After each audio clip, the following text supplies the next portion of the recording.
Bonjour à tous et bienvenue pour ce nouvel atelier Entreprendre proposé par la CCI Métropole de Bourgogne. Nous sommes heureux et fiers d'accompagner et d'aider tous les ans environ 1000 créateurs repreneurs dans leurs projets entrepreneuriaux sur nos territoires. Dans ce cadre, nous proposons tous les mois nos ateliers Entreprendre pour que chaque entrepreneur, partout sur le territoire, puisse profiter gratuitement d'informations fiables pour construire son projet. Je suis Nadia Darif, conseiller en création reprise d'entreprise. J'accompagne au quotidien des entrepreneurs dans la structuration juridique de leurs projets. Je vais animer cet atelier aujourd'hui. Je serai appuyée par un membre de notre équipe dans le chat YouTube où vous pourrez poser toutes vos questions. Nous y répondrons directement dans le chat. Vous retrouverez sur notre chaîne YouTube des témoignages, ateliers, présentations de partenaires. Je vous invite à vous abonner à notre page, à commenter et à liker cette vidéo pour nous aider à faire connaître notre contenu à d'autres entrepreneurs. Je vous propose de démarrer. N'hésitez pas à poser toutes vos questions dans le chat. Alors, avant de démarrer, je vais vous présenter les objectifs de cet atelier. Donc, il s'agit de connaître et comprendre les principaux statuts juridiques pour lancer une activité commerciale, artisanale ou libérale. Je ne présenterai pas aujourd'hui les statuts spécifiques aux activités agricoles, voilà, puisque ce ne sont pas les projets que nous accompagnons. Donc, je vais vous parler du commerce, l'achat-revente, des prestations de services également commerciales, de l'artisanat et des professionnels libéraux. Donc, dans cette catégorie des professions libérales, nous retrouverons toutes les prestations dites intellectuelles, du type conseil, formation, etc. Je vais également vous présenter les principaux critères de choix, puisque nous verrons que chaque statut présente à la fois des avantages et des inconvénients. Donc nous allons nous servir de certains critères pour définir lequel sera le plus adapté à votre projet et à votre situation personnelle.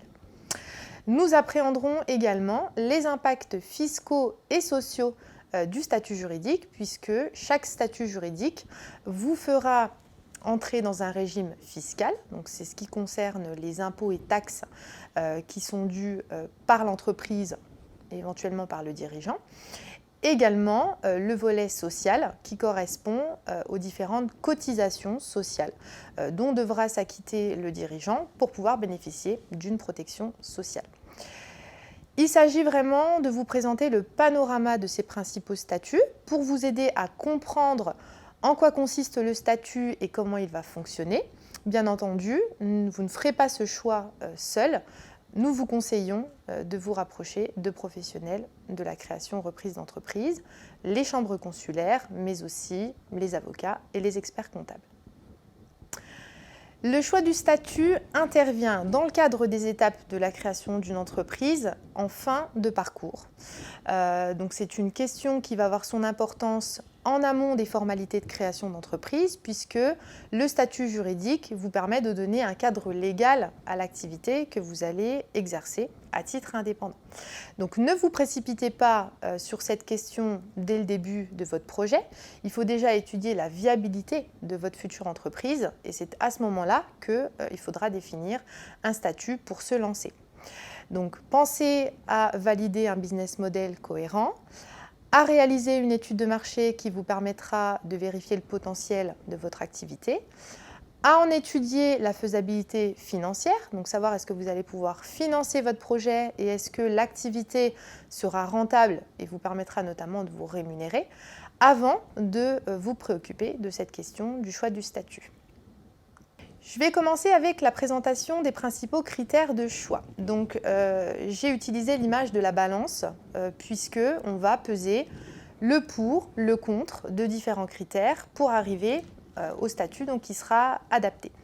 Alors, j'ai précisé certains critères qui sont principaux, donc des critères classiques que l'on va forcément utiliser en pratique.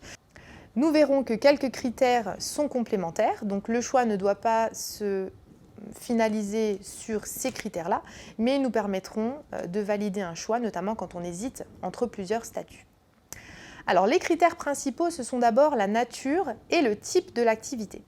Nous allons définir la nature de l'activité ou des activités que vous allez exercer pour déjà vérifier s'il n'existe pas une réglementation spécifique qui imposerait un statut juridique ou une certaine organisation au sein de votre futur statut. Un exemple, la réglementation peut imposer dans certains cas un statut en particulier. C'est le cas, par exemple, des débits de tabac pour lesquels la loi impose aux porteurs de projet de choisir entre l'entreprise individuelle s'il est seul ou la création d'une SNC, société en nom collectif, si le projet concerne des associés. Donc là, les porteurs de projet n'ont pas le choix, c'est la loi qui impose le choix du statut du fait de la nature de l'activité. Dans certains cas, la loi va écarter certains statuts ou certains régimes fiscaux. Un exemple, pour les activités immobilières comme la création d'une agence immobilière ou l'exercice d'une activité en tant que marchand de biens, il n'est pas possible de créer une micro-entreprise. Donc là, c'est le régime fiscal de la micro-entreprise qui est exclu, notamment pour des questions liées à la TVA.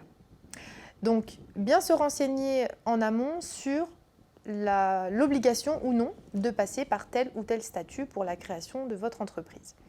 Dans certains cas, la réglementation peut imposer des qualifications professionnelles pour lesquelles il faudra que le dirigeant soit la personne habilitée à exercer l'activité. Si je reste sur l'immobilier, si vous souhaitez créer une agence immobilière et que vous souhaitez, par exemple, vous associer, eh bien, la qualification professionnelle, donc le diplôme ou l'expérience professionnelle requise pour ouvrir une agence immobilière, devra être justifiée au niveau du dirigeant. Donc il faudra absolument que la personne qui bénéficie de cette qualification soit nommée dirigeant de la structure. Vous pouvez vous rapprocher des chambres consulaires pour obtenir des précisions sur l'existence éventuelle d'une réglementation liée à votre activité.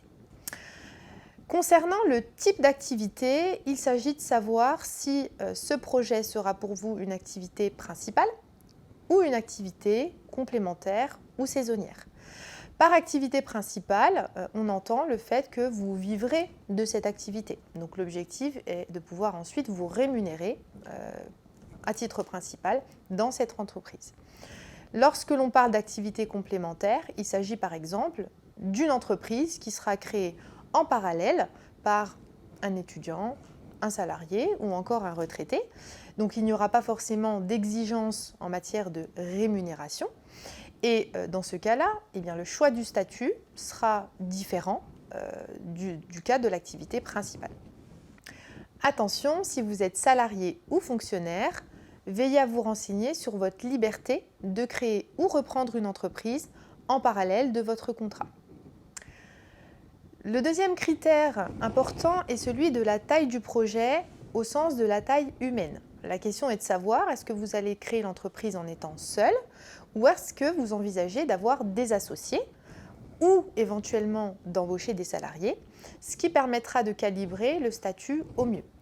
Si vous êtes seul, un panel important de structures juridiques est possible, alors que si vous envisagez de vous associer, seules les structures de société, on le verra, seront adaptées.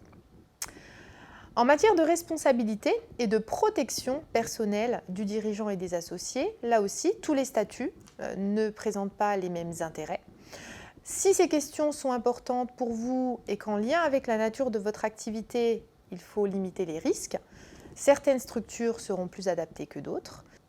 Le niveau des investissements et des charges est le dernier critère important, puisque nous écarterons par exemple la micro-entreprise dans un projet où il y aura des investissements lourds et beaucoup de charges de fonctionnement, alors qu'au contraire, une entreprise individuelle classique ou la création d'une société sera préconisée. Au niveau des critères complémentaires, on va retrouver la nature de vos futurs clients partenaires. Donc, dans chaque entreprise, on peut travailler à la fois pour des clients particuliers, professionnels, voire pour des collectivités. Mais dans certains cas, certains statuts seront peut-être plus préconisés, notamment des statuts de société, lorsque l'entreprise aura besoin d'une certaine crédibilité vis-à-vis d'une clientèle de type professionnel ou de partenaires importants. Le développement de l'activité est également un critère à prendre en compte puisqu'il s'agit de savoir quelle est votre vision à court, moyen ou long terme au niveau de votre activité. Est-ce que vous envisagez par exemple un changement de locaux ? Est-ce que vous envisagez de faire entrer un associé ou de faire appel à des investisseurs par la suite ? Est-ce que vous pensez à développer votre concept en franchise. Donc tout cela aura une importance également dans le choix du statut en amont lors de la création de l'entreprise. Le mode de fonctionnement et de gestion est enfin le dernier critère secondaire à prendre en compte. Peu importe le choix du statut, il y aura toujours des obligations au niveau administratif et comptable. Certaines structures présenteront quand même un peu plus de formalisme que d'autres, mais vous pouvez être accompagné sur ce côté, donc n'en faites pas un critère principal. En droit français, pour choisir un statut juridique, nous avons deux possibilités. Donc l'entreprise peut être créée via la personne physique, c'est ce qu'on appelle l'entreprise individuelle, et l'entreprise peut être créée sous forme d'une personne morale, c'est ce qu'on appelle la société. Dans le cadre de l'entreprise individuelle, qu'on appelle également l'entreprise en nom propre, l'entreprise a la même personnalité juridique que le chef d'entreprise lui-même. Donc l'entrepreneur et l'entreprise forment une seule et même entité juridique. C'est pourquoi l'entrepreneur individuel est seul dans l'entreprise, il n'y a pas de notion d'associé. En société, les porteurs de projet vont créer une entité spécifique, une personne morale, qui aura ses propres droits et ses propres obligations au niveau juridique. Elle sera cette fois-ci représentée par le chef d'entreprise et elle peut être créée à la fois par une seule personne ou par plusieurs, et elle peut également évoluer en cours de route. Donc une société créée par une seule personne peut accueillir des associés, et une société ayant été créée par plusieurs personnes peut finalement aboutir, avec le départ de certains associés, à une société unipersonnelle. Nous allons démarrer par la présentation de l'entreprise individuelle. Donc l'entreprise individuelle est le statut le plus simple à mettre en place. C'est pourquoi il attire de nombreux porteurs de projets. Les formalités de création et de fonctionnement de ce type d'entreprise sont peu nombreuses.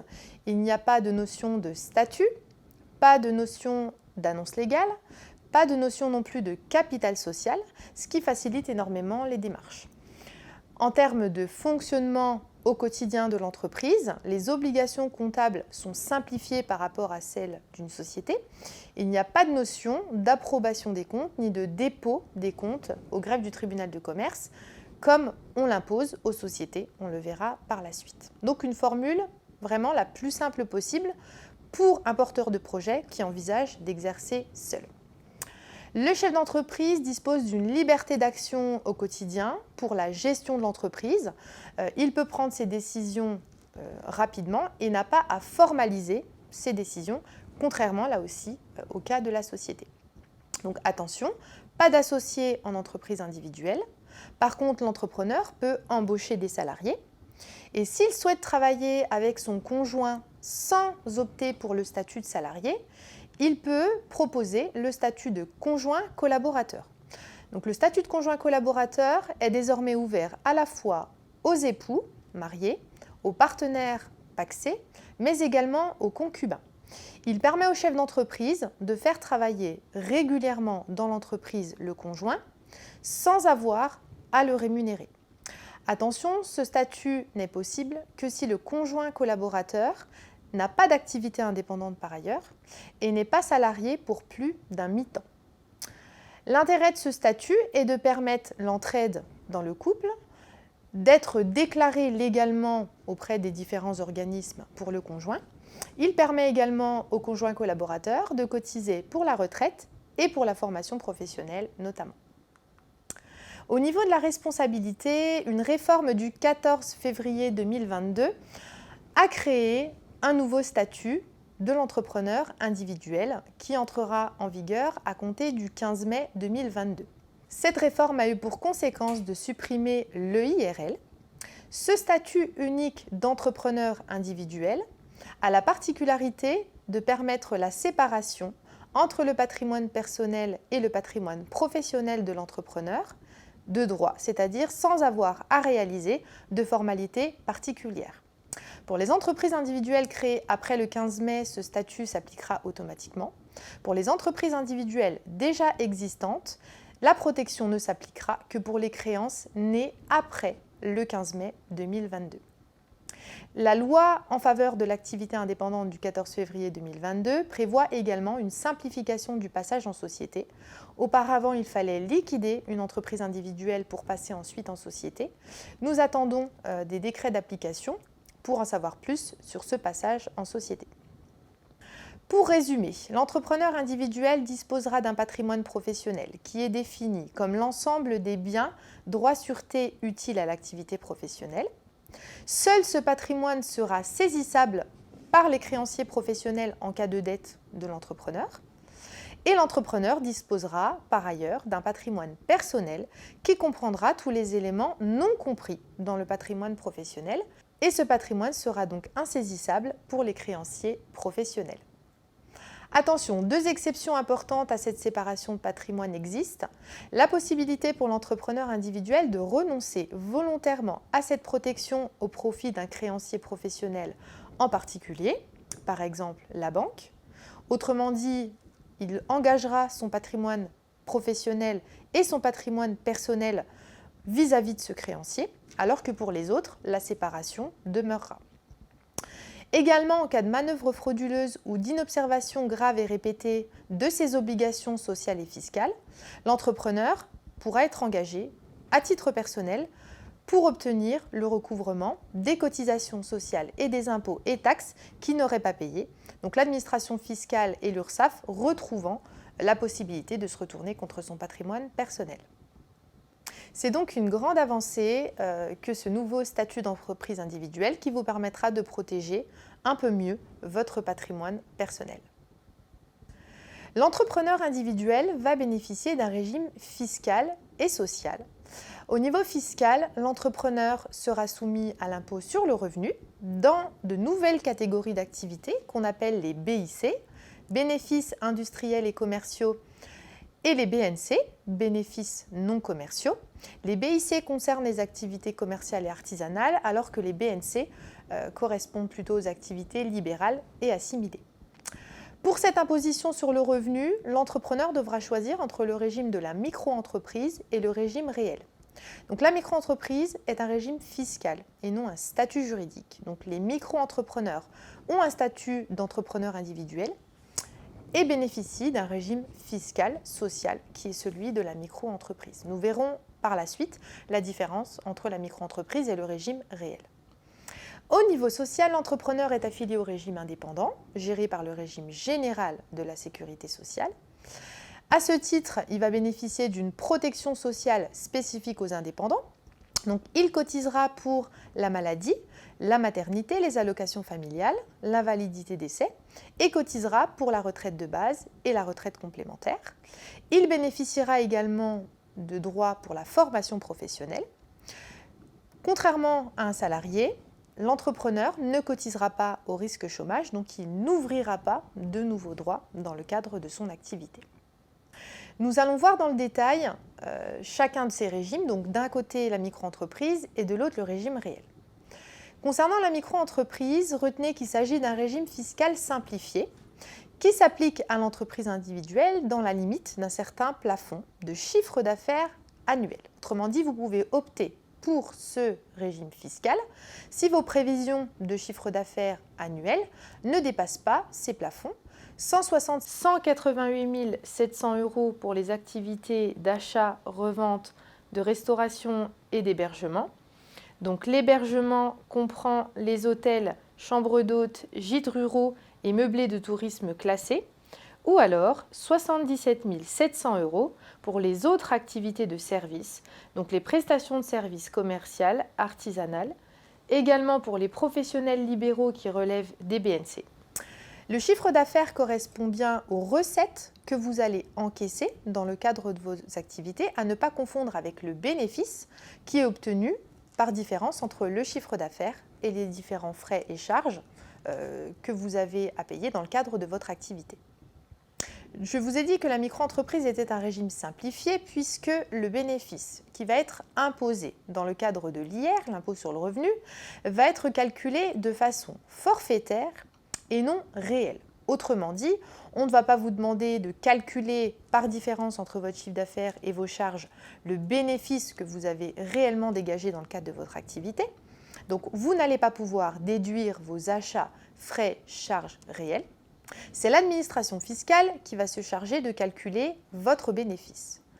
L'entrepreneur, chaque année, déclare son bénéfice de l'année précédente avec l'ensemble des revenus de son foyer fiscal dans la catégorie des BIC ou des BNC. Donc, comme il s'agit de l'impôt sur le revenu, il s'agit de la déclaration que vous avez l'habitude de remplir chaque année par rapport à vos revenus de l'année précédente. Donc, on va venir ajouter vos revenus indépendants dans les catégories BIC ou BNC.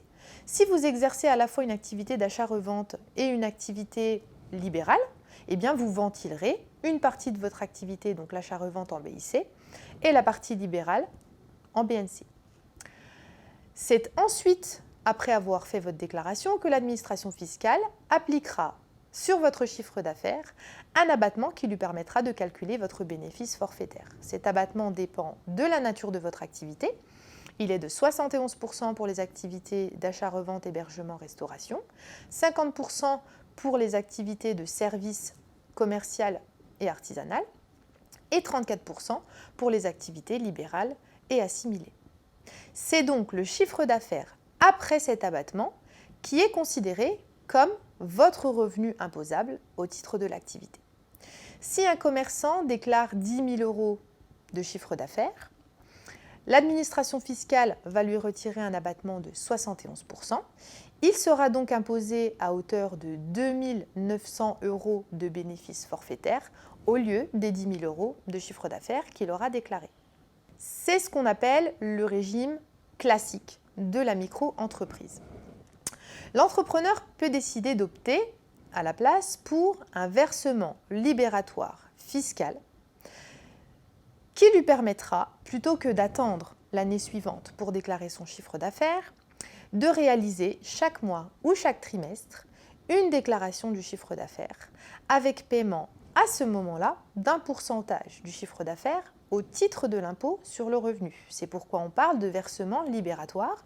L'entrepreneur va chaque mois ou chaque trimestre payer l'impôt sur le revenu lié à son activité sur la base du chiffre d'affaires qu'il aura déclaré pour cette période. Le taux d'impôt sur le revenu dans le cadre de ce versement libératoire est d'1% du chiffre d'affaires pour les activités d'achat-revente, hébergement, restauration, 1,7% pour les activités de service et 2,2% pour les activités libérales. Dans ce cas, attention, les revenus provenant de cette activité devront quand même être déclarés l'année suivante car ils seront pris en compte pour établir votre revenu fiscal de référence et le taux d'imposition de votre foyer fiscal, puisque l'année suivante, les autres revenus de votre foyer seront également imposés. Une condition doit être remplie pour pouvoir bénéficier de ce versement libératoire en remplacement du régime classique. Il faut consulter votre revenu fiscal de référence de l'année N-2 par rapport à votre année de déclaration. Il faut vérifier sur cet avis de référence le nombre de parts de quotient familial présentes dans votre foyer cette année-là et multiplier le nombre de parts par un plafond qui est pour cette année de 26 070 € pour une création. En 2023, il faut vérifier votre revenu fiscal de référence 2021 et multiplier 26 070 € par part de quotient familial sur cette année 2021. Le total auquel vous allez arriver est le plafond, c'est-à-dire que votre revenu fiscal de référence ne doit pas dépasser ce total. Je vous donne un exemple. Si vous êtes célibataire sans enfant en 2021, vous avez une part de quotient familial. Donc votre revenu fiscal de référence 2021 ne doit pas dépasser 26 070 fois 1, donc 26 070 €. Si vous êtes en couple sans enfant, vous avez deux parts, donc votre revenu fiscal de référence 2021 ne doit pas dépasser 26 070 €, soit 52 140 €. Cette option peut être renouvelée ou dénoncée en fonction de l'évolution de votre situation fiscale. Au niveau de la TVA, l'entrepreneur en micro-entreprise va également bénéficier d'un régime simplifié puisqu'il est automatiquement en franchise en base de TVA et ce jusqu'à un certain seuil de chiffre d'affaires qui correspond à 91 900 € pour les entreprises réalisant des activités de commerce, hébergement, restauration, ou 36 800 pour les activités de services et les professions libérales. L'entrepreneur en franchise de TVA ne facture pas de TVA à ses clients et ne la récupère pas. Donc, il va bénéficier d'un régime simplifié, donc il n'aura pas à faire de déclaration de TVA. Sachez qu'il est possible en micro-entreprise d'opter pour être assujetti à la TVA. En cas d'option, l'entrepreneur, dès son début d'activité s'il le souhaite, pourra se soumettre volontairement à la facturation TVA et il pourra dès lors la récupérer. Cette demande se fait directement au service impôt des entreprises et est valable pour 2 années civiles. Dans le cadre du régime fiscal réel, l'entrepreneur va déclarer cette fois-ci son bénéfice réel, qui sera imposé au titre de l'impôt sur le revenu, toujours dans les catégories BIC ou BNC, en fonction de son activité. Dans ce cas, il pourra prendre en compte ses dépenses, notamment les achats et les charges qui sont liées à son activité, contrairement à la micro-entreprise. En contrepartie, il devra tenir une comptabilité pour pouvoir notamment justifier de ses achats et de ses charges. Il n'y a pas de notion de seuil de chiffre d'affaires pour l'application de ce régime et la TVA sera applicable automatiquement, sauf à l'inverse, option pour la franchise en base de TVA dans le respect des seuils que je vous ai présentés juste avant. En ce qui concerne le régime micro-social, les micro-entrepreneurs vont payer leurs cotisations sociales de façon mensuelle ou trimestrielle sur le chiffre d'affaires encaissé, sans régularisation. Donc chaque mois ou chaque trimestre, l'entrepreneur paye 12,3% de cotisation sur son chiffre d'affaires en cas d'activité de commerce, restauration, hébergement, 21,2% pour les activités de services et les professions libérales affiliées à la CIPAV, 21,1% pour les professions libérales non affiliées à la CIPAV et 6% pour les locations de meublés de tourisme classés. Une cotisation va s'ajouter pour la formation professionnelle qui dépend là aussi de la nature de l'activité, 0,1% pour les activités commerciales, 0,2% pour les professions libérales et prestations de services, 0,3% pour les artisans. Ce sont ces cotisations sociales basées sur le chiffre d'affaires mensuel ou trimestriel qui permettent aux micro-entrepreneurs de bénéficier de la protection sociale que nous avons évoquée tout à l'heure, la maladie, les allocations familiales, la validité d'essai, la retraite de base et la retraite complémentaire et en sus une cotisation pour la formation professionnelle. La reprise d'une entreprise, l'ACRE, peut être demandée sous condition pour le micro-entrepreneur. Cette aide est ouverte aux demandeurs d'emploi indemnisés, aux demandeurs d'emploi non indemnisés mais ayant été inscrits au moins 6 mois au cours des 18 derniers mois, aux bénéficiaires des minima sociaux, aux jeunes de moins de 26 ans et aux jeunes de moins de 30 ans avec un handicap reconnu. L'aide s'applique également aux créateurs-repreneurs en quartier prioritaire de la politique de la ville ou encore aux salariés qui reprennent leur entreprise dans le cadre d'un redressement ou d'une liquidation judiciaire. Dans tous les cas, il ne faut pas avoir bénéficié de l'ACRE dans les 3 dernières années pour pouvoir en bénéficier dans le cadre de votre création ou reprise. Le micro-entrepreneur doit en faire la demande à l'URSSAF et elle lui permettra d'être exonéré à hauteur de 50% des cotisations jusqu'à la fin du 3e trimestre civil suivant celui de sa date de début d'activité. Pour un commerçant, le taux passera de 12,3 à 6,2%. Pour un prestataire de service ou un professionnel libéral, il passera à 10,6 et 12,1% au lieu de 21,2 et 21,1%.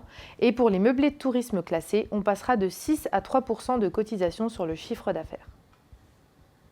Un exemple, si je débute mon activité au 1er juillet 2023, je serai exonéré le trimestre en cours, donc juillet, août, septembre, puis les 3 trimestres suivants, donc octobre, novembre, décembre, janvier, février, mars, avril, mai, juin. Je serai donc exonéré à hauteur de 50% jusqu'au 30 juin 2024, soit pendant 1 an. Si je débute mon activité au 1er septembre 2023, je serai exonéré le trimestre en cours, septembre, puis les 3 trimestres suivants, jusqu'au 30 juin 2024, soit 10 mois. On vous conseillera donc, dans la mesure où vous le pouvez, de démarrer votre activité en début de trimestre afin de bénéficier au maximum de l'ACRE.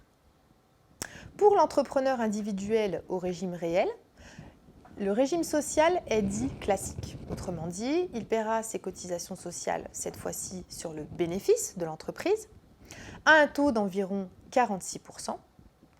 Comme le bénéfice n'est pas connu en cours d'année, l'entrepreneur verse en année N des forfaits provisionnels de cotisation et les cotisations sont régularisées en année N+1 une fois le bénéfice réel déclaré à l'administration.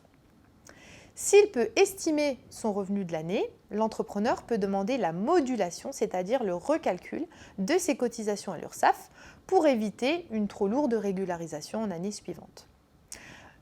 Vous pouvez noter qu'en l'absence de bénéfice, un montant minimum de cotisation sera dû chaque année puisque l'entrepreneur individuel sera tout de même couvert par le régime indépendant. La nouveauté avec l'entrée en vigueur du nouveau statut de l'entrepreneur individuel est que celui-ci pourra, s'il le souhaite, opter pour l'impôt sur les sociétés. Jusqu'alors, l'entrepreneur individuel était uniquement soumis à l'impôt sur le revenu. S'il opte pour l'IS, il sera assimilé au niveau fiscal au gérant associé unique de SARL unipersonnel. Je vous présenterai tout à l'heure comment se passe l'imposition dans ce cas. Donc pour résumer, l'entreprise individuelle est plutôt adaptée aux projets de petite taille, donc avec une seule personne, présentant des moyens limités par rapport à la création sous forme de société, et adaptée uniquement aux projets dans lesquels vous n'envisagez pas d'avoir d'associés. Je vais maintenant évoquer avec vous les sociétés commerciales, donc la création d'une entreprise sous forme de personne morale.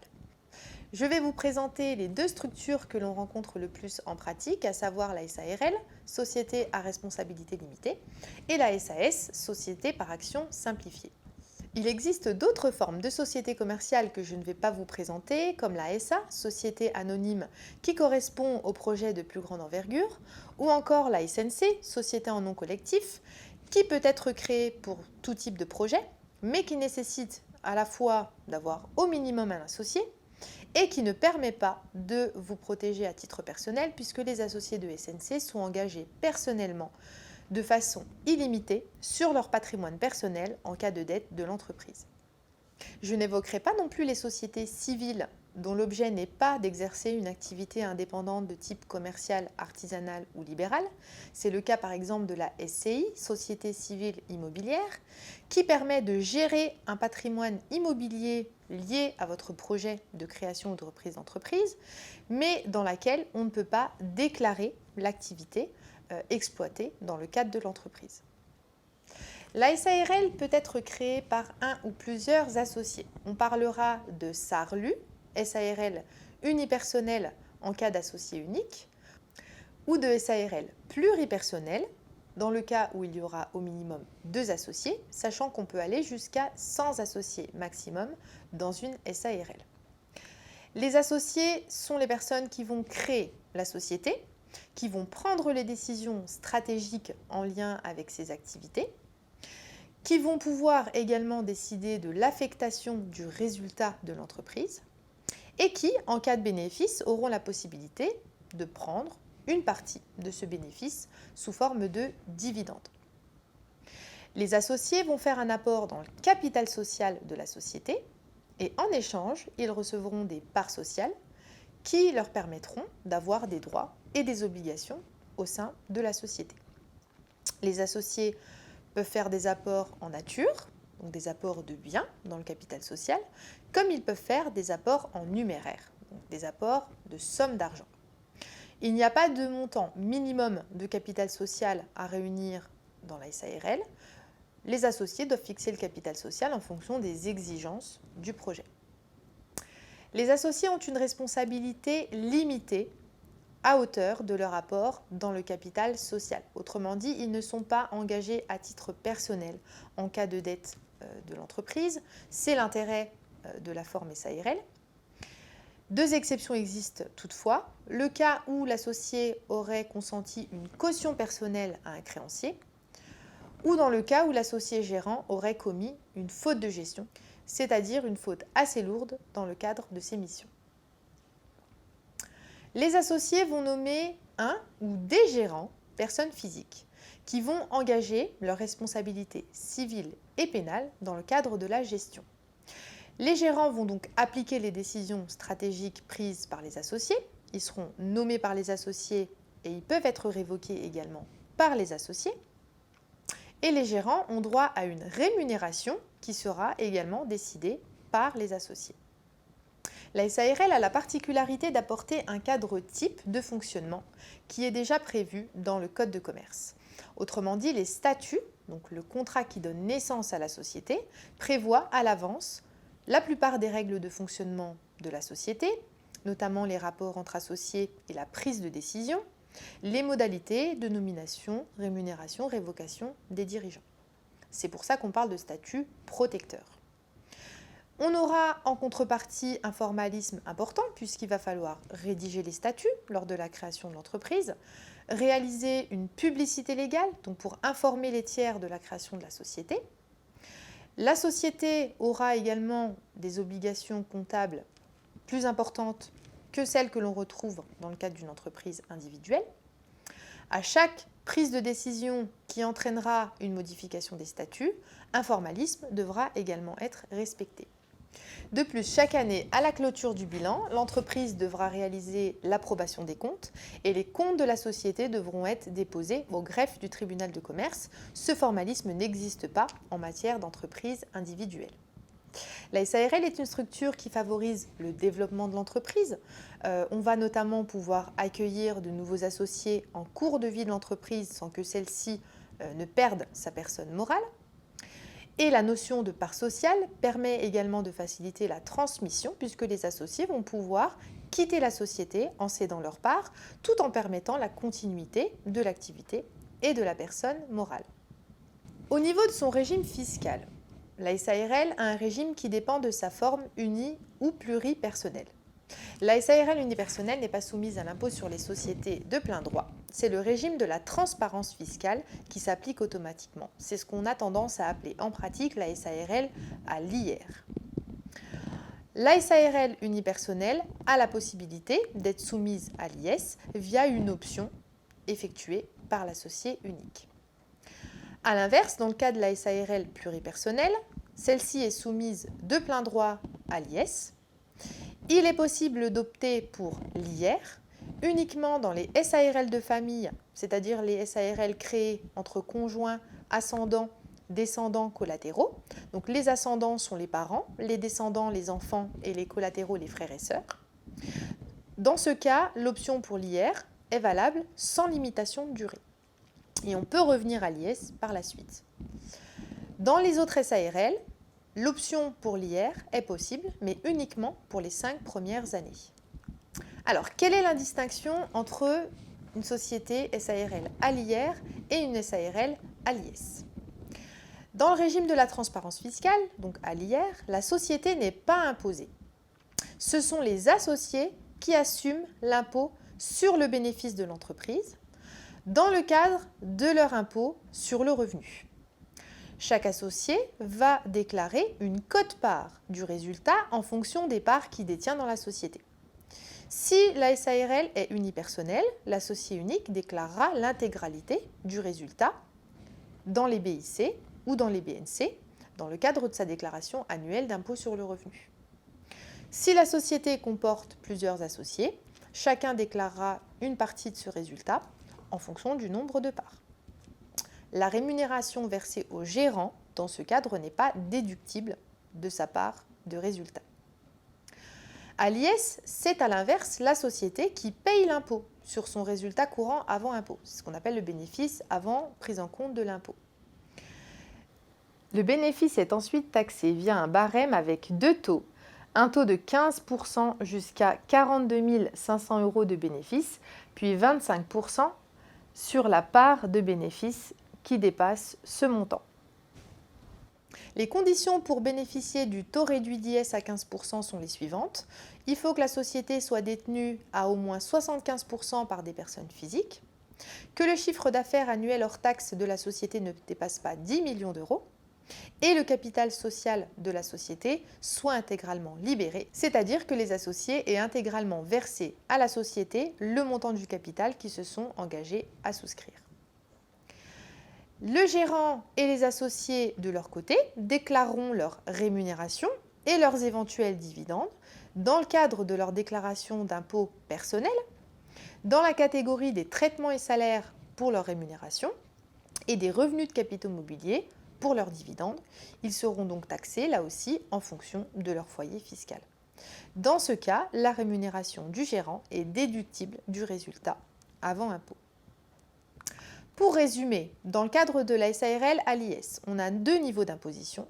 Un niveau au niveau de l'entreprise, c'est-à-dire que c'est la personne morale qui va payer de l'IS sur le bénéfice, et un niveau pour les gérants et les associés non gérants, qui paieront de l'IR sur leur rémunération, pour les gérants, et sur les dividendes, pour les associés. A l'inverse, de la SARL à l'IR, on a un seul niveau d'imposition au niveau des associés, qui paieront de l'IR sur leur quote-part de bénéfices, même non distribués, alors qu'il n'y aura pas d'imposition au niveau de la personne morale. C'est la plupart du temps un expert comptable ou un conseiller financier qui vous aidera à valider le choix le plus intéressant en fonction de votre situation fiscale personnelle et des perspectives de résultats de la société. Au niveau du régime social, sont concernés dans la SARL les gérants. On va distinguer le gérant majoritaire et le gérant qui sera égalitaire, minoritaire ou non associé. Le gérant majoritaire détient plus de 50% des parts de la société, seul, avec son conjoint ou avec ses enfants mineurs. Le gérant minoritaire détient, lui, moins de 50% des parts, seul avec son conjoint ou ses enfants mineurs. Le gérant égalitaire détient 50% des parts, seul, avec son conjoint et avec ses enfants mineurs. Le gérant non associé, par définition, ne possède pas de part sociale dans la SARL. Il faut noter qu'en cas de cogérance, on va additionner les parts des cogérants pour déterminer la nature de la gérance. Et ils seront tous affiliés au même régime. Quelques exemples. Donc A est le gérant et détient 60% des parts de la SARL. B n'est pas gérant, mais détient 40% des parts de la société. Donc il est uniquement associé. Dans ce cas-là, A est gérant majoritaire. A détient 60% des parts et n'est pas gérant. B est le gérant et détient 40% des parts. B est donc gérant minoritaire. A détient 60% des parts, B en détient 40% et ils sont cogérants. Dans ce cas, ils sont cogérants majoritaires car ils détiennent ensemble 100% du capital, donc plus de 50%. Dernier cas, A est le gérant et détient 50% des parts. Son conjoint, B, détient 50% des parts et n'est pas gérant. Dans ce cas-là, A est gérant majoritaire car il détient avec son conjoint 100% des parts.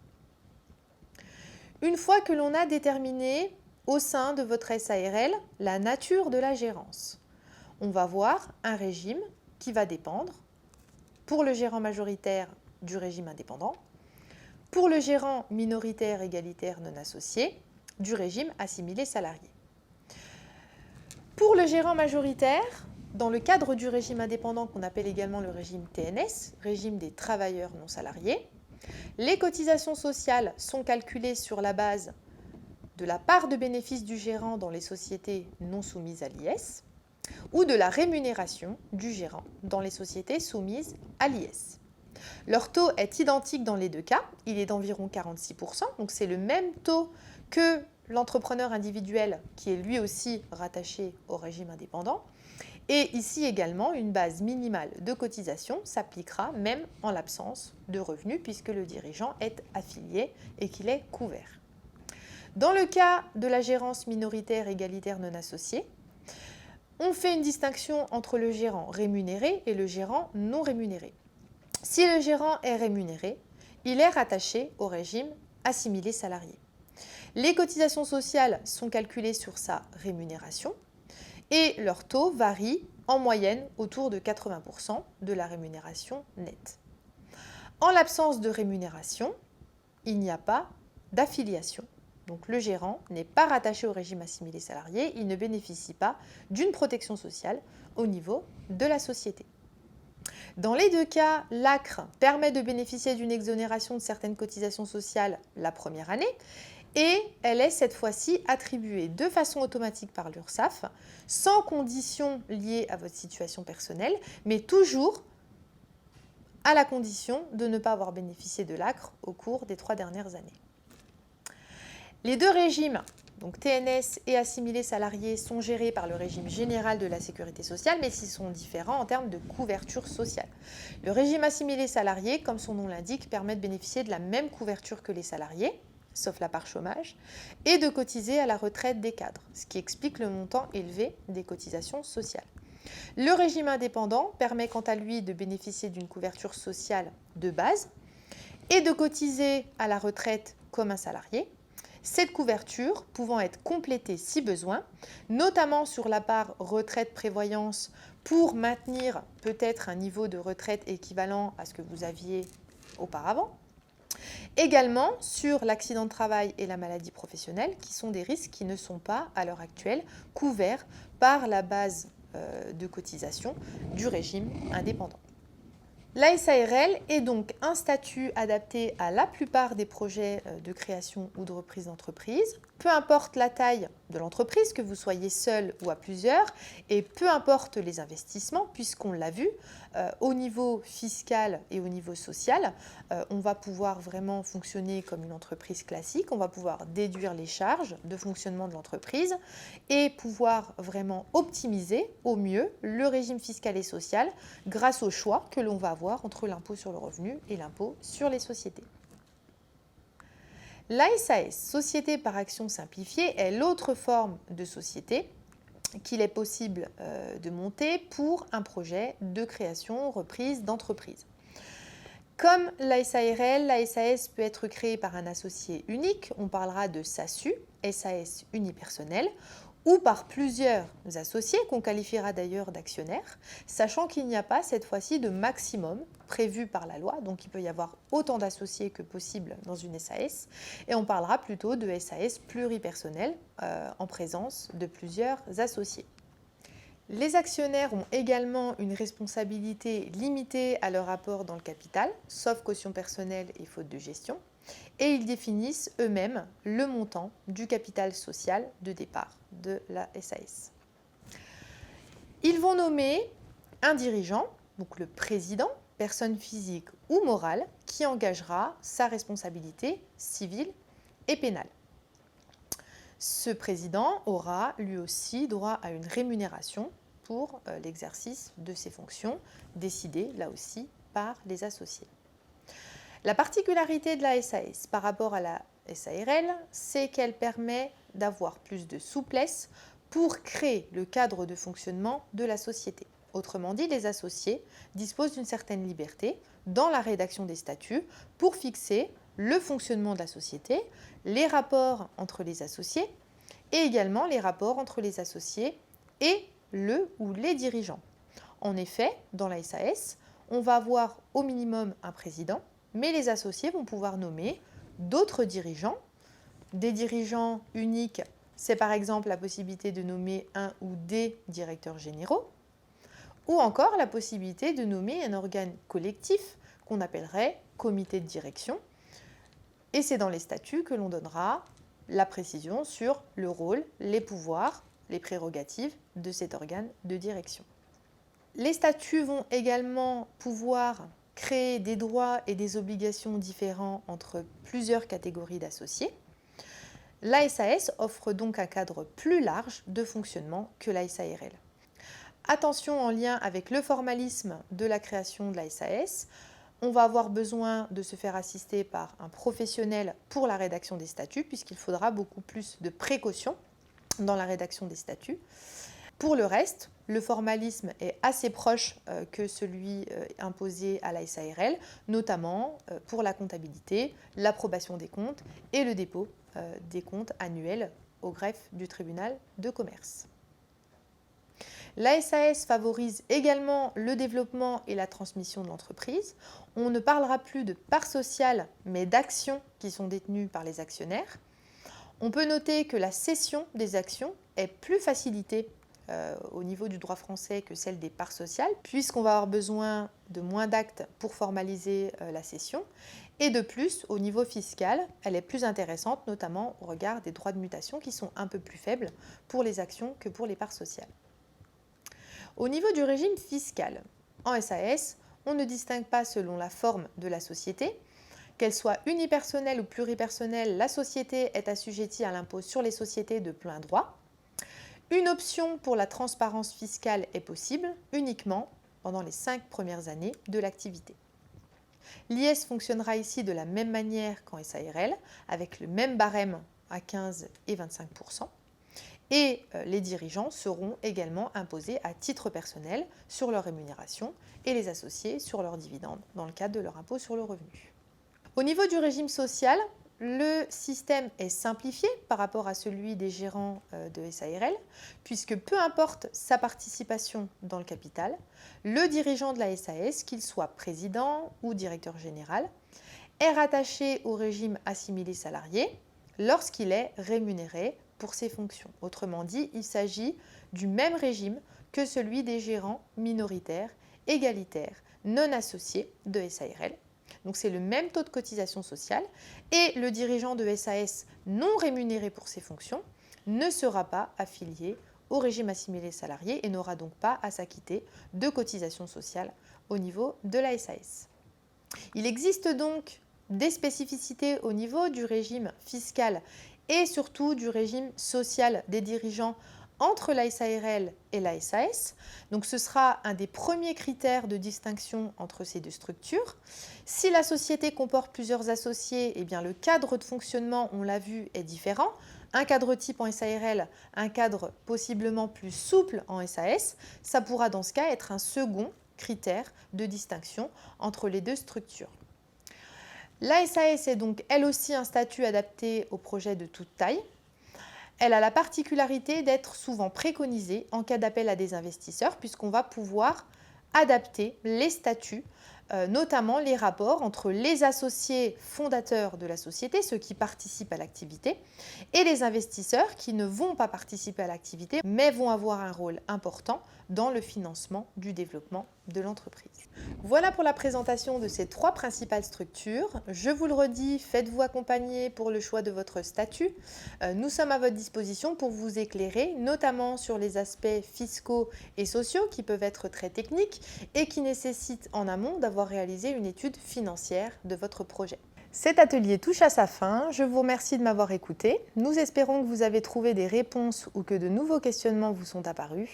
Vous avez encore quelques minutes pour poser vos questions dans le chat. Je vous invite à découvrir nos autres ateliers Entreprendre que nous diffusons tous les mois. Vous pouvez vous inscrire directement depuis notre site internet. Nous serions ravis de vous rencontrer pour vous aider à construire votre projet. N'hésitez pas à contacter nos espaces Entreprendre ou vous rendre sur notre site internet pour découvrir nos accompagnements. Je vous souhaite beaucoup de réussite dans vos projets entrepreneuriaux. À très bientôt.